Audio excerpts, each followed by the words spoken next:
On January 15th, 2025, something happened in space that no one was prepared for. China launched a simulated cyber-physical attack on Starlink, SpaceX's globe-spanning satellite network.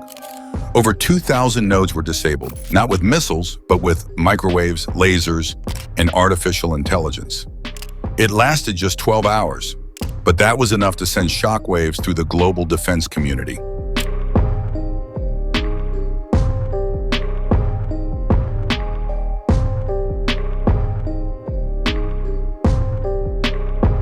This wasn't science fiction.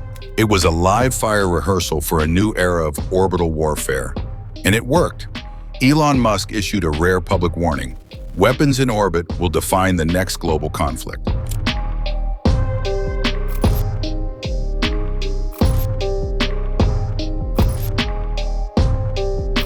But it's not just about Starlink anymore. It's about who controls the sky and who controls the signal. With China's rival satellite network, Guang, on the rise, and cyber attacks becoming routine, the balance of space power is shifting. And the real question is no longer if Starlink can connect the world. It's, can it survive what's coming? Starlink in the crosshairs.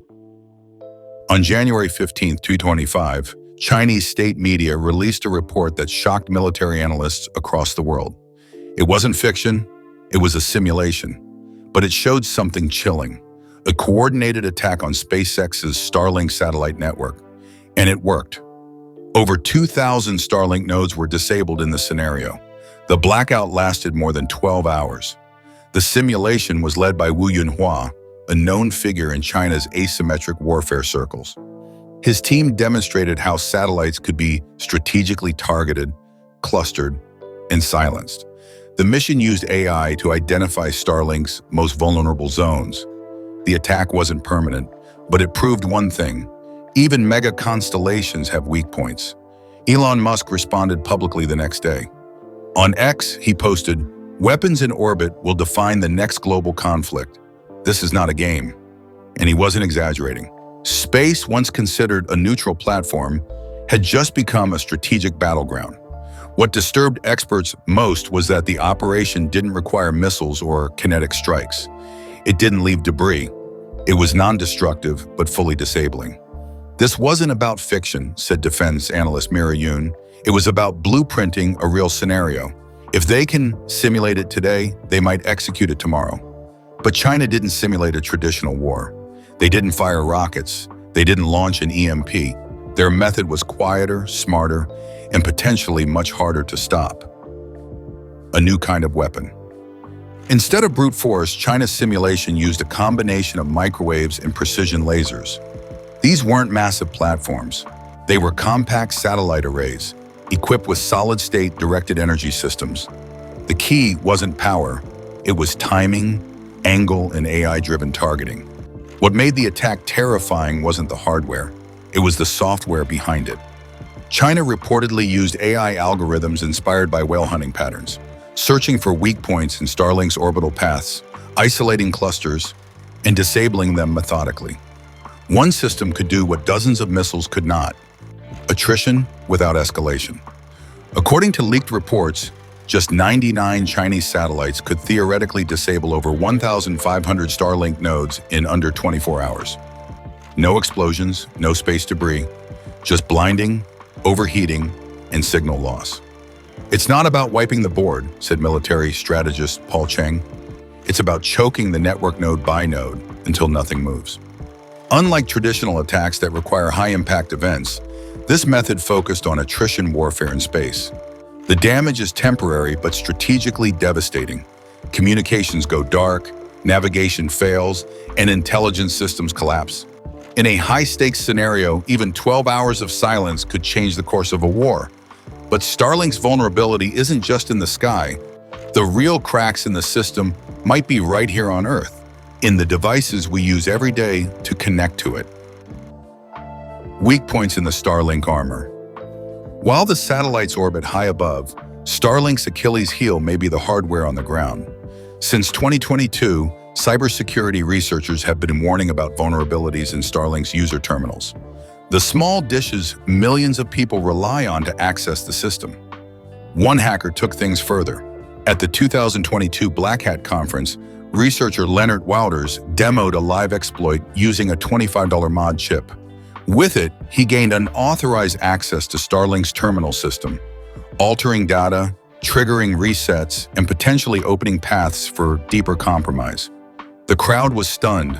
The vulnerability was physical, not just digital, and that made it hard to fix. Starlink issued a patch, but only a partial one. Due to the nature of the exploit, the company couldn't fully patch hardware remotely. That means any unprotected or outdated terminal in the field is a potential access point, and there are thousands, maybe hundreds of thousands, globally deployed. Elon was warned in 2021, said an anonymous former SpaceX engineer. The fix was too costly, too disruptive, so they patched software and hoped for the best. But now, with China openly modeling orbital attacks, Starlink's ground-level security flaws have become national security concerns. Not just for America, but for every country using the system. These vulnerabilities explain why China sees Starlink as more than just an internet company. To them, it's not just hardware. It's an infrastructure weapon disguised as a business. Why China sees Starlink as a threat? To most people, Starlink means internet, but to military leaders in Beijing, it means something else entirely. A strategic tool wrapped in civilian packaging. And that perception didn't come out of nowhere. It started during the Russia-Ukraine war. When Russian cyber attacks crippled Ukrainian networks, Starlink was activated within 48 hours. The result? Ukrainian troops regained secure communications. Drones resumed operations. Morale surged. Starlink became the digital backbone of Ukrainian resistance. That moment changed how China and much of the world saw the system. It wasn't just providing Wi-Fi anymore. It was a battlefield asset. Starlink gave Ukraine an edge no one expected, said geopolitical analyst Ramesh Goyal. It showed the power of a private network in a real war. For authoritarian states, that edge was alarming. Starlink's decentralized structure, global coverage, and firewall-evading abilities threatened strict information control. In China's eyes, Starlink could be used to support U.S. operations in Taiwan or the South China Sea. Worse, it could be used by Chinese citizens to bypass the Great Firewall, communicate during protests, or access banned information. That makes it not just a threat to military operations, but to political stability. But China's concern doesn't just come from outside use. It also comes from how closely Starlink is walking the line between civilian tech and military utility. When private becomes political, Starlink was launched as a commercial venture, but its growing integration with the U.S. military has raised eyebrows worldwide. In 2023, the U.S. Navy tested Starlink systems on several ships for secure communications. The results were impressive, reliable, encrypted data in areas traditional networks couldn't reach. As more defense departments adopted it, the question grew louder. Is Starlink a tech company or a shadow arm of U.S. defense? Elon Musk insists Starlink is private and neutral, but its widespread use by NATO allies and tactical units says otherwise. The Pentagon notably stays silent. Military analysts warn that Starlink may now serve dual roles, offering fast internet to civilians while simultaneously enabling command and control systems for the U.S. military. This ambiguity has spooked countries like Russia, China, and even non-aligned states. Civilian infrastructure, once seen as harmless, is now viewed as strategic leverage. This is the problem with dual-use technology, said retired Air Force Colonel Jenna Rhodes. It can connect kids in Alaska or guide missiles in Ukraine, and we've let a private company control that switch. That control has global consequences, and it has made Elon Musk a national security risk in more than one country. Which brings us back to the simulation, because China didn't run it just to test weapons. They ran it to send a message, and that message became clearer when we looked at the details of the attack. The simulation that changed everything. China's Starlink simulation wasn't about launching missiles or destroying satellites. It was about control, timing, and attrition. The goal wasn't to explode, it was to disrupt. Their AI used a tactic called binary clustering, identifying nodes that, when disabled, would collapse entire regional networks. Microwave arrays on Chinese satellites were used to overheat select Starlink nodes, forcing them into shutdown. There were no sparks, no blasts, just dead zones. Meanwhile, solid-state lasers interfered with orientation and solar charging, pushing the nodes into failure. The result? Silence across critical areas, all within hours, not days. At the core of the attack was a lesser-known device, the relativistic klystron amplifier, RKA. It's a powerful radio frequency weapon capable of frying circuits without impact. The trade-off? It needs cooldown time between shots. But China's simulation proved that with just 9 of these systems in rotation, they could keep pressure on over 2,000 targets. It's not destruction, it's strategic exhaustion, explained defense consultant Li Na. You don't need to break Starlink. You just need to disable it faster than they can repair. That's how you win in orbit. This wasn't warfare in the traditional sense. It was a new form of space attrition, more chessboard than battlefield. And that simulation may only be the beginning, because if this was a test, what comes next might not be theoretical at all. Cyber frontlines. By late 2023, the battle for space stopped being quiet. Cyber attacks on satellites weren't just happening, they were happening weekly. While most incidents were brushed off as technical malfunctions, patterns started to emerge. Signal disruptions, GPS desyncs, unexplained reboots across commercial and military constellations. Starlink engineers noticed that certain satellites would go dark for exactly 87 seconds, then reboot. Harmless? Maybe. But the behavior matched a technique used in military cyber drills called stagger jamming, designed to test vulnerabilities without full disruption. And it wasn't just Starlink. European and Japanese satellites reported similar anomalies. The attacks were subtle, precise, and increasingly frequent. U.S. intelligence officials believe China and Russia may now be collaborating in orbital cyberspace, exchanging tools, timing disruptions, and testing the limits of international patience. The goal isn't destruction, it's to keep adversaries off balance, uncertain, and exposed. This is the new front line, said cybersecurity analyst Diego Moran. Not missiles, not tanks, silicon and spectrum. Your enemy doesn't need to invade. They just need to make your systems unreliable.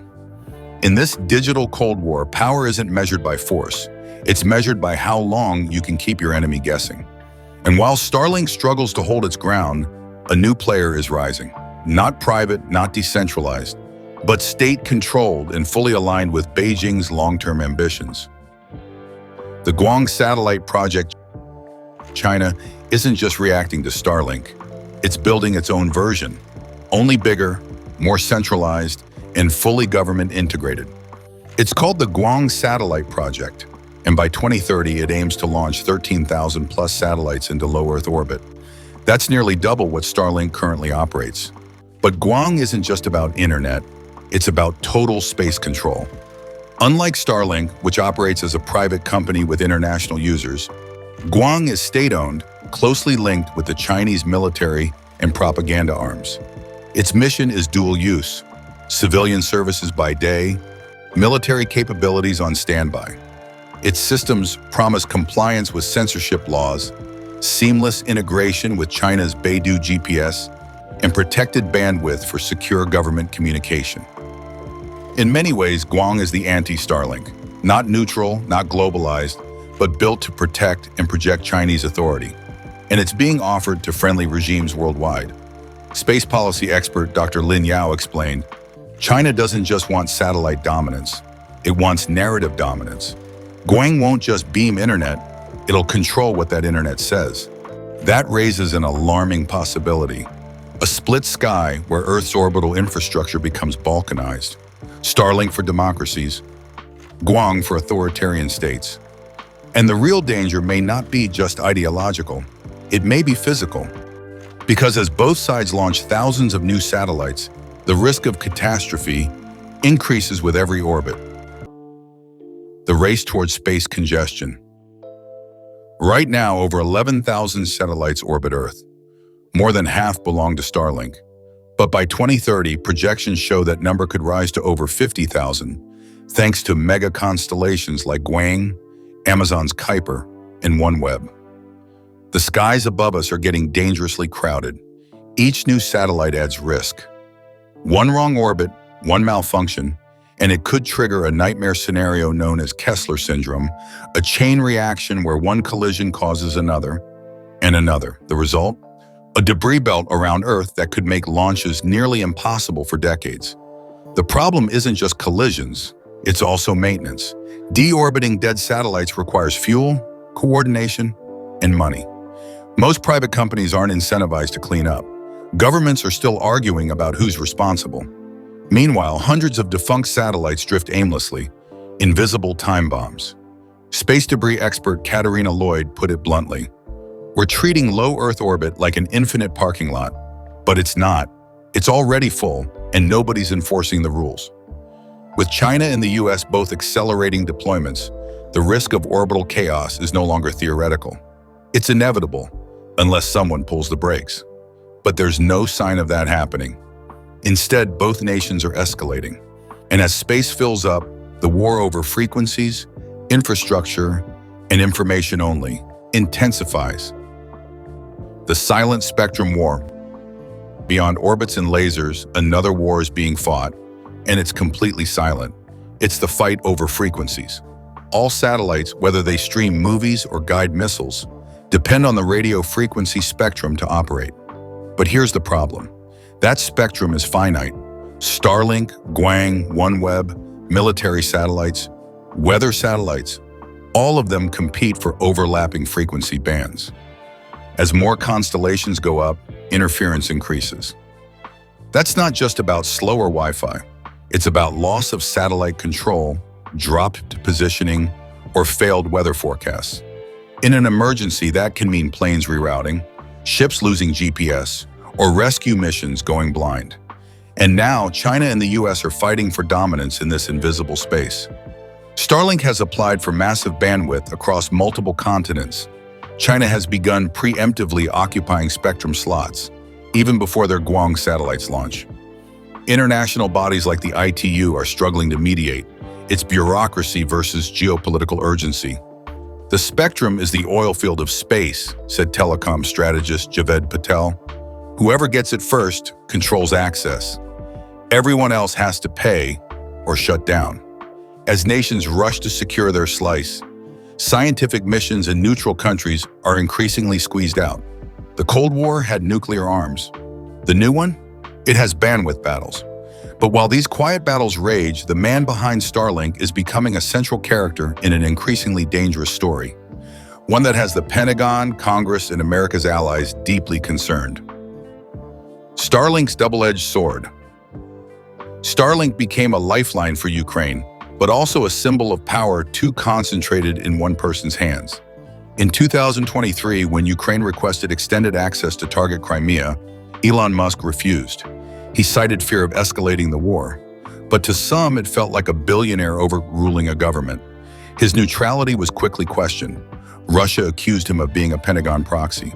Ukrainian officials accused him of limiting their defense. Allies were confused. One official remarked, "If Musk can decide which side gets internet in a war zone, whose side is Starlink really on?" China took note. To them, Starlink was no longer a civilian tool. It was an unpredictable, uncontrolled, and potentially dangerous military enabler. One that could be turned on or off based on the whims of a single man. That made it a national security risk.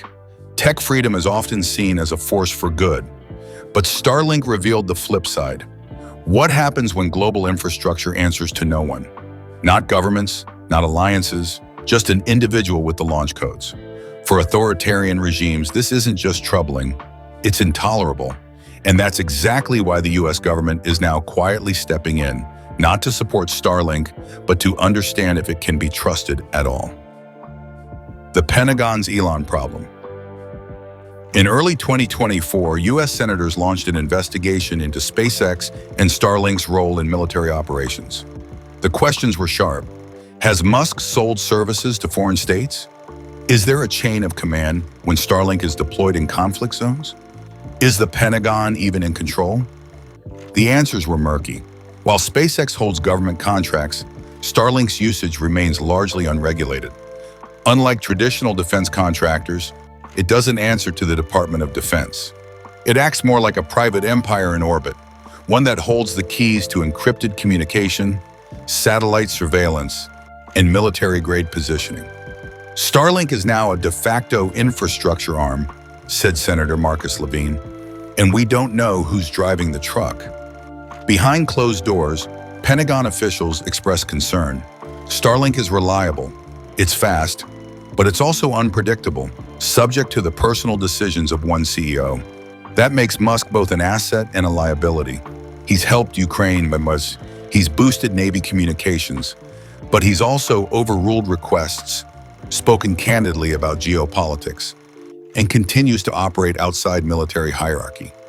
For U.S. defense, that's a dangerous wildcard, especially when the next war might be fought in milliseconds across satellite links, which leads to the final chilling realization.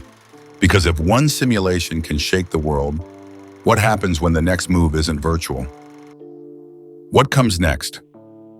The simulation China ran in January 2025 wasn't the climax.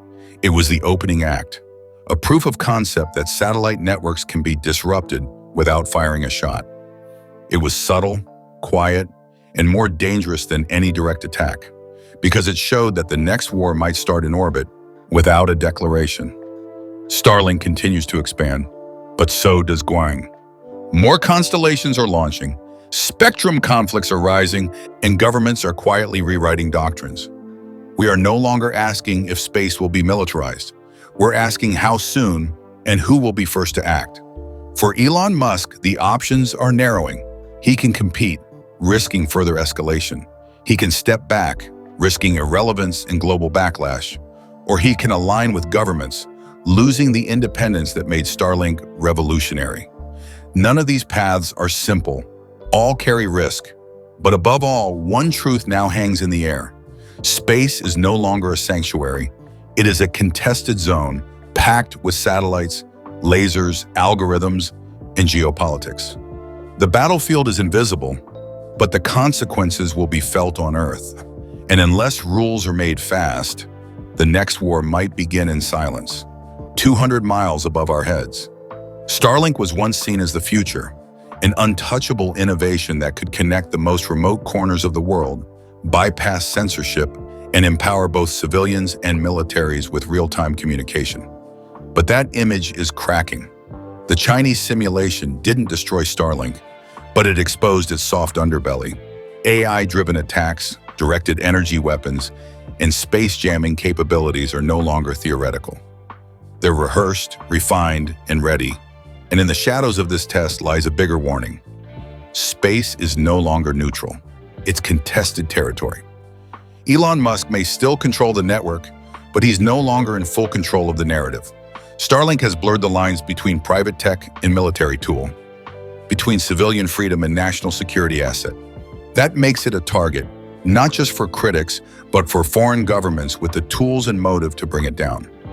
Meanwhile, China's Guang project continues to grow, offering a state-controlled alternative to Starlink for authoritarian regimes across the globe. It promises compliance, control, and competition. The space race has entered a new, quieter phase, not about speed, but about signal dominance.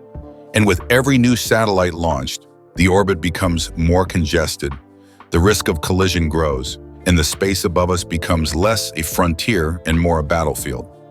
We are watching the first digital Cold War unfold, not on Earth, but above it. And what's at stake isn't just internet access, it's global influence, information control, and military superiority. Starlink may still shine, but now its signal carries a shadow.